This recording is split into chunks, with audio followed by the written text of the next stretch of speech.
Fleeing Eritrea, footballers go missing in Uganda in a carbon copy disappearance from earlier tournaments. Fear, human rights abuses and years of military service blamed for the latest defections. But is their action enough to expose Eritrea's restrictive regime? This is Inside Story.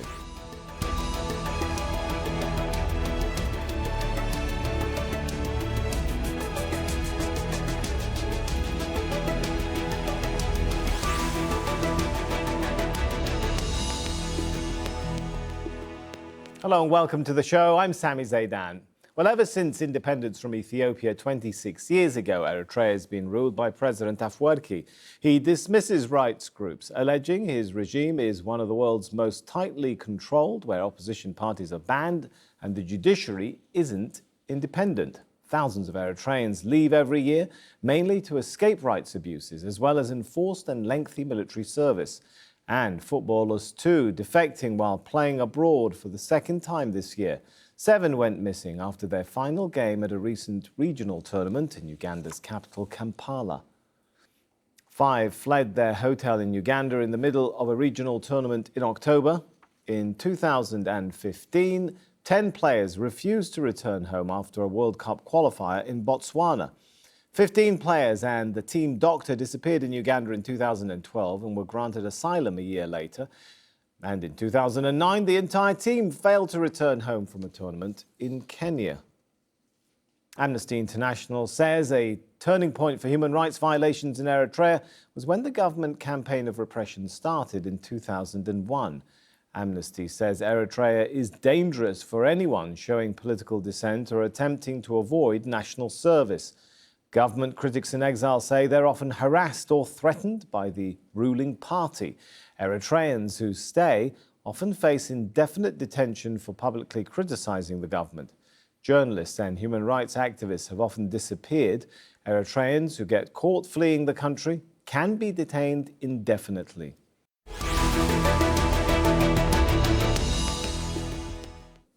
Let's bring in our guest to the show. We have Matt Bryden. He's a strategic advisor at Sahan Research, a think tank which focuses on issues in the Horn of Africa. He joins us by Skype from Nairobi in Kenya. Daniel McConan is director of the Eritrean Law Society. He's also a former judge in Eritrea. He joins us from Geneva in Switzerland. Awal Allo is senior lecturer in law at Keele University in England. He joins us by Skype too. Welcome to all of you. Let's start, if we can, with Awal. So why do we keep seeing, in particular, Eritrean sports players disappearing? Well, I think the background context is the serious and the massive human rights violations in Eritrea. This has been documented by consistent reports, not just by independent human rights organizations, but also governmental organizations, intergovernmental organizations such as the United Nations. There has been widespread and consistent violations of human rights, extreme political repression, particularly the national service, that also leads to very difficult economic conditions. Those are the kinds of realities that people are trying to avoid, including footballers who, relatively speaking, have a better life in the country. Which is kind of my point. Since they have a relatively better life, why do we keep seeing them going missing? Matt, what's your take on this?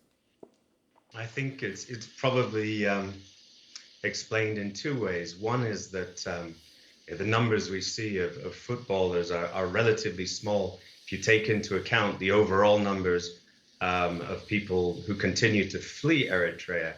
The most recent figures I've seen from October this year suggest that as many as 300 refugees cross the border to Ethiopia every day, although those numbers fluctuate month by month. So it's a massive exodus that's been going on for years, and footballers represent just a microcosm. But I also think it's because footballers and other athletes are among the few very privileged groups who are able to travel outside Eritrea, get exit visas and passports, and are free to visit other countries. And of course, many take the opportunity not to return to what could be a life of indefinite national service, or other types of repression, as your introduction and the previous guest have described. Now, let's bring in, if we can, Daniel. How is the human rights situation, the situation with inscription to the military, how has all of that evolved since the peace deal in 2018, last year, with Ethiopia? Well, as far as the internal political dynamics of Eritrea is concerned, nothing has changed even after the ratification of the new peace and friendship agreement with Ethiopia. Of course, there was a high level of expectation on the part of many Eritreans that the government would change course, that the government would start some sort of political transition by releasing political prisoners, by implementing the 1997 Eritrean constitution, and also by restoring the now defunct transitional parliament of Eritrea, and so forth and so forth. But nothing of this type has taken place thus far since July 2018. It's been exactly 18 months since the ratification of the new peace and friendship agreement. But unfortunately, very sadly, the political situation remains business as usual. And that's why we see these latest developments of footballers escaping in large numbers, like what has been the case before over the last 15 to 20 years. So nothing has changed really, in spite of the high level of expectation on the part of the general population in Eritrea. Not only are we not seeing people being released, but we saw last year even a former Minister of Finance, arrested. That was after the peace deal with Ethiopia is signed. Is that a sign that perhaps the regime is feeling more vulnerable? You know, when the peace deal between the two countries was signed, the expectation on the part of the international community, and most people were observing Eritrea for a very long time, was that Eritrea would no longer have the justification for maintaining the kind of very repressive security and political situation that it maintained at home. Because, during the 18 years of stalemate with Ethiopia, most people understood that there is this very huge neighboring country that is an adversary, who took Eritrean territory and refused to return Eritrean territory even after an international court decided that the territory belonged to Eritrea. So there was a weight, the weight of international law was with Eritrea, and people to some extent thought that Eritrea has some kind of justification. But when the peace deal was signed between the two countries, most people thought that there would be no more justification for the continuity of national service and for huge political repression at home. As Daniel was saying, that people thought the constitution would be restored and the Eritrean parliament would also be put back on track. But none of that have happened. But clearly, I think the Eritrean government doesn't seem to have any intention of opening the political process up. And the fact that Ethiopia opened itself up, it is a neighbor. The part of Ethiopia that borders Eritrean territory still remained hostile to Eritrea. That made the Eritrean government extremely hostile. And I think that's also what led to the closure of the border, because the refugees that are flowing from Eritrea into Ethiopia were stationed close to the border, and Eritrea sees that refugee camp not just as a space where refugees are hosted, but also as a breeding ground for Eritrean opposition. So those are, I think, among the reasons why the peace deal didn't seem to have moved as much as was expected, and also that I think explains Eritrea's the leadership's vulnerability. Matt, will it come with time? Is there any indication that the relaxation, shall we say, of the relationship with Ethiopia will lead to a relaxation of some of the tense security measures in place domestically? Well, I have to agree with Awal that we don't see any sign of that so far. And I would go a step further and would add that in some ways it seems like Eritrea's leadership has been emboldened by the peace deal. Sanctions have been lifted. The isolation under which the Eritrean leadership has lived under so many years has started to thaw. Isaias Afwerki has been trying to rehabilitate his image and to become a statesman or an elder statesman even in the Horn of Africa region, fostering not just a peace deal with Ethiopia, but a three-way alliance with the government in Mogadishu. And yet, as we've heard, nothing has changed back in Eritrea. I believe there was some Matt, let me jump in there. That's an interesting point. Do you think the international community has willfully turned a blind eye to the repression in Eritrea, lifting sanctions, handing out Nobel Peace Prizes while people remain locked up in jails for, in some cases, decades? I think that's very much the case, and much of the commentary surrounding the award of the Nobel Peace Prize to Prime Minister Abiy Ahmed of Ethiopia was that the prize should be seen as a sign of encouragement and aspiration, not a recognition of achievements that had been realized on the ground. And I think there were reasons as well that President Isaias didn't share in that Nobel Prize, because he certainly wasn't the one who took the initiative to lead the peace deal. But the international community seems to be looking for a good news story.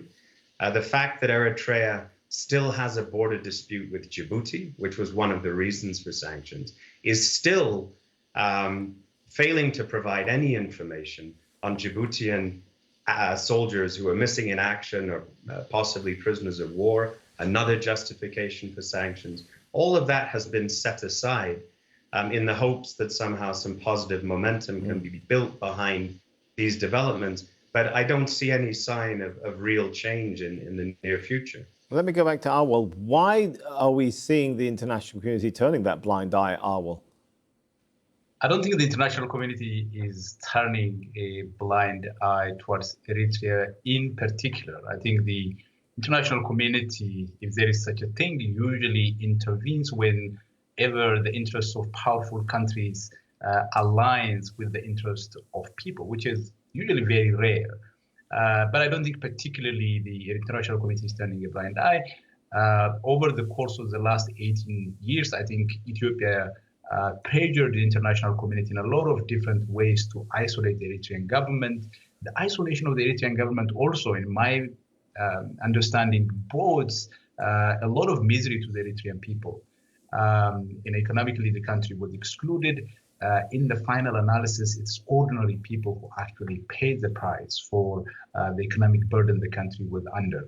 I think, the world is trying to do we know isolate how many Eritrea. people have been forcibly disappeared? And I don't have the exact figure, but a significant number of people. In terms of the human rights situation in Eritrea, as I said, the regime is extremely repressive. There has been consistent reports of gross violations of human rights put out by credible human rights organizations. There is no doubt on that. But I think in terms of how we should move forward, the question of whether isolating Eritrea would work, I think in my view, the world had tried isolating Eritrea for a very long time. Maybe it is time to try a little bit of both now, bringing Eritrea in from the cold, but engaging with the regime, allowing Eritreans themselves to bring pressure to bear on the Eritrean government. Daniel, you were a judge. Tell us how the judiciary operates in this state of repression. Well, it's been many years since I left the country, but at some point I can tell you that there was a certain degree of independence the judiciary enjoyed, even in trying to protect fundamental rights and freedoms. I'm now talking in terms of the pre-2001 political crisis. So everything changed after 2001 when the Eritrean government shut down the private newspapers of the day, and when it decided to imprison the so-called Group of 15 or the G15, who were high-ranking Eritrean government officials of the day who initiated a reform movement criticizing the president of the country.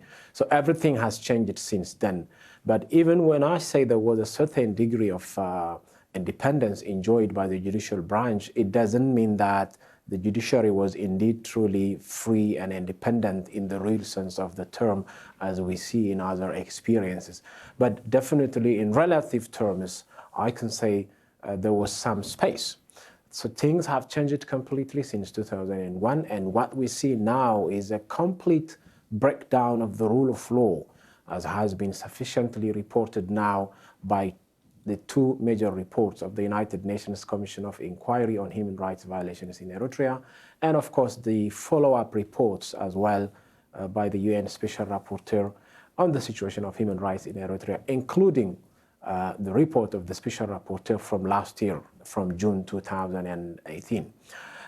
Perhaps I can also clarify one of the questions you asked previously as to how many people have been victimized by the government's widespread practice of human rights violations, in particular the crime of enforced disappearance. And I can tell you the numbers are estimated in tens of thousands. There are credible reports previously published by Human Rights Watch, Amnesty International, and other rights groups. And even according to my own research findings since 2001, including to previous reports that were published by the Office of the Attorney General in Eritrea, the numbers of people who have been victimized by the specific crime of enforced disappearance is estimated way beyond 10,000. So these numbers are very high for a small country like Eritrea, which has a population of plus minus 5 million people. So it's a very, very problematic situation. Right. And this needs to come to an end. And that's the fundamental question we need to address. Well, we perhaps should point out that this show did extend an invitation to Eritrean authorities for them to send someone to join us for their perspective on this. Unfortunately, we didn't get someone's participation from officials. Let me present perhaps the other side of the argument in terms of the government's achievements. And Matt, the government would probably argue, well, it's made quite significant developmental progress, reducing mortality rates, improving food security, agricultural production, improvements in infrastructure development, and so on and so forth. Is life economically getting better for Eritreans, even if politically it's looking bleak? Well, I haven't been able to visit the country for several years, so I couldn't tell you firsthand. But I think the government can't have it both ways. On the one hand, it makes a great deal of propaganda and media mileage out of developmental projects which receive a lot of attention. Whether or not they actually contribute to the overall betterment of the Eritrean people, I think is questionable. In terms of the Eritrean economy's growth or improvements, as far as I'm aware, we've seen no signs of that. At the same time that the government has been proclaiming these advances, it has been decrying the devastating effect of sanctions on the people of Eritrea. And I think it's really important to understand that the sanctions regime on Eritrea had only two parts. One was an arms embargo, which prevented the country from importing or exporting weapons. And the other was a prohibition on Eritrean support to foreign armed groups around the Horn of Africa region. So there were no economic sanctions on Eritrea. There was a symbolic isolation of the country because the UN imposed this sanctions regime. But no Eritrean official or institution was ever subjected to assets freeze, travel ban, or the other measures that the UN could have imposed. So I think it's been a really self-serving narrative that the Eritrean leadership has used to justify tremendous economic and political mismanagement at home. I know from my own work on Eritrea, the Eritrean Commercial Bank and Central Bank for many years had no foreign exchange reserves. These were held in banks that belonged to the ruling party. They were held in correspondent banks abroad. But basically what you had is a situation where the ruling party has superseded the institutions of government and is effectively run by a handful of people.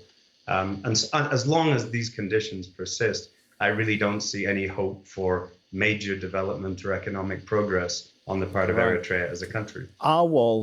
Eritrea is one of the world's largest producers of refugees when you take the numbers as a percentage of the total population.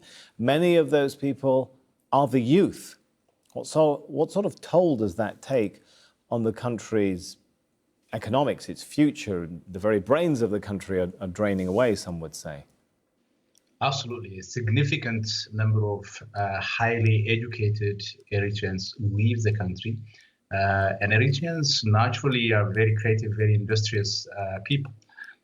So when you lose some of the best and the brightest to foreign competitors, in this case, it's not even people necessarily leaving for economic purposes, people who are also fleeing political repression. That certainly, I think, puts the Eritrean economy at a significant disadvantage. And also some of it is public services. You will not be able to, for example, provide education and health without capable people. So that would be, I think, a significant drain on the economic and social sectors in the country. But I think going back to the issue raised by your guest in Nairobi, while sanctions in the past have worked in certain contexts, sanctions usually don't work. Even those that are referred to as smart sanctions, that are very specifically targeted at specific institutions, usually don't work. It's ultimately the general public that pays the price. So there are, I think, a number of areas that can be explored in terms of engaging the Eritrean government, improving the living conditions in Eritrea, but calling for sanctions, while it can bring pressure on the Eritrean government, but the Eritrean government, I think the government as a government can survive. And it also, in most cases, functions to divide people, because this is a highly nationalist country. So I think it is important to try and understand the political dynamics internally, but also the social and political structure, not just in that country, but broadly in the region as well. Perhaps it's important also to keep in mind we're able to have a discussion like this, but our guests are all outside of Eritrea. Daniel, just give us an idea of what sort of reach the state has on critics outside of the country, and what sort of harassment people, perhaps even like yourself, may face for speaking out against the Eritrean regime.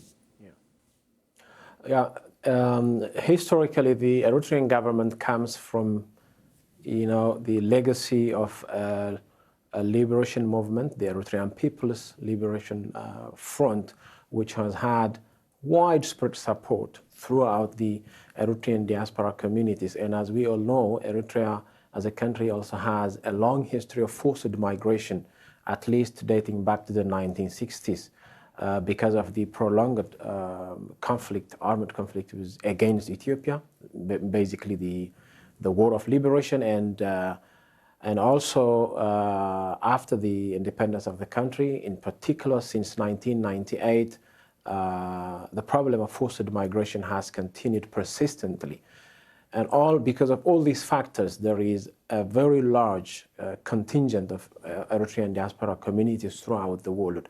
And the Eritrean government has effectively controlled the activities, the way of mobilization and organization of these diaspora communities, including by infiltrating through the activities of these communities via its diplomatic channels and circles. And it has a very strong presence throughout the Eritrean diaspora communities. And this includes, unfortunately, as has been recently reported by Amnesty International in June 2019, the practice includes harassment, persecution of activists based in exile. Yes, and it's happening as we speak now. It has happened for many years. And those who are abroad, and of course, this is also one of the fundamental problems that need to be addressed in all legal ways. All right, we'll have to leave it there. Let's thank our guests very much for coming to the show. Matt and Daniel. And thank you for watching too. You can see the show again anytime by visiting our website, aljazeera.com. For further discussion, head over to our Facebook page. That's facebook.com/AJ Inside Story. You can also join the conversation on Twitter. Our handle there is @AJ Inside Story. From me, Sami Zaidan, and the whole team here, for now, it's goodbye.